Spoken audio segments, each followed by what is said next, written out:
बिस्मिल्लाहिर्रहमानिर्रहीम।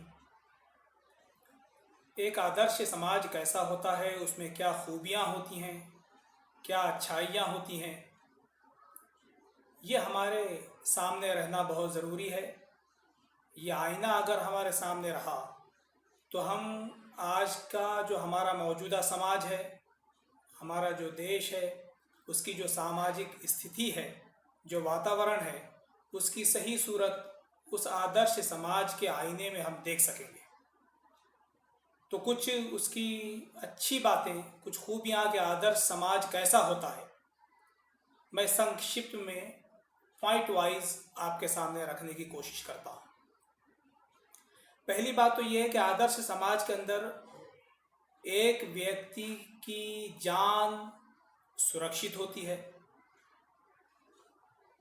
उसकी जान को किसी भी किस्म का कोई ख़तरा, धोखा लाहक नहीं होता। वो एक निश्चिंत होकर जीवन बिताता है कि उसके ऊपर कोई हमला नहीं करेगा, उसकी कोई हत्या नहीं करेगा, उसकी कोई मॉब लिंचिंग नहीं होगी। दूसरी बात यह है कि यही हैसियत इंसान के कमाए हुए माल की भी है। एक आदर्श समाज में इंसान का कमाया हुआ माल भी सुरक्षित रहता है, उसका भी आदर और सम्मान होता है। और ये एक व्यक्ति का हक है कि जो माल उसने कमाया है, जो उसकी ज़िंदगी भर की कमाई है, समाज में उसको सुरक्षा मिले, समाज में उसको किसी किस्म का कोई ख़तरा ना हो, कोई चोरी करके, धोखा दे के, लूट कर उसका माल हड़प ना ले। तो एक आदर्श समाज ऐसा होता है कि जहाँ किसी का माल भी सुरक्षित होता है। फिर इसी के साथ साथ इंसान की प्रतिष्ठा का मामला है।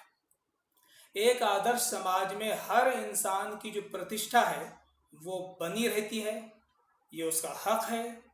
और किसी हाल में भी किसी भी इंसान की प्रतिष्ठा पर हमला नहीं किया जा सकता, हाथ नहीं डाला जा सकता। इसी के साथ साथ एक आदर्श समाज की ये भी खूबी होती है कि वहाँ पर हर मनुष्य अपनी धारणा के अनुसार उपासना, इबादत करने का अधिकार रखता है।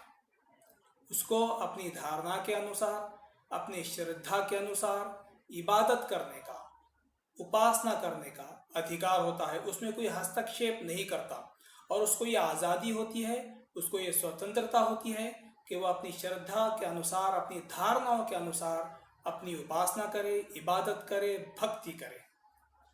इसी के साथ साथ एक आदर्श समाज वो भी होता है जिसमें किसी को भी धर्म परिवर्तन करने पर मजबूर नहीं किया जा सकता। किसी को भी जोर ज़बरदस्ती करके किसी धर्म को स्वीकार करना, किसी श्रद्धा को स्वीकार करना, किसी विचारधारा को स्वीकार करना, इस तरह की कोई ज़बरदस्ती उस समाज में नहीं होती। सब अपने अपने धर्म का पालन करते हैं और अगर किसी को कोई धर्म स्वीकार ना होता भी है तो वह स्व इच्छा से, अपनी मन मर्जी से, अपनी खुशी से स्वीकारता है।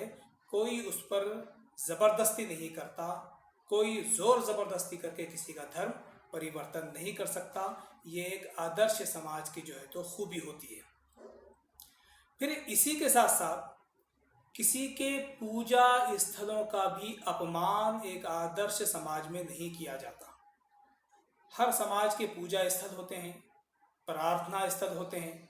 उन पूजा स्थलों, उन प्रार्थना स्थलों या इबादत गाहों को सम्मान मिलता है, आदर मिलता है एक आदर्श समाज के अंदर। कोई किसी के भी पूजा स्थलों पर हमला नहीं करता, उनको तोड़ता नहीं, ज़बरदस्ती उन पर कब्जे नहीं करता। हर व्यक्ति, हर समुदाय या हर धर्म के पूजा स्थल को या प्रार्थना स्थलों को सुरक्षा मिलती है।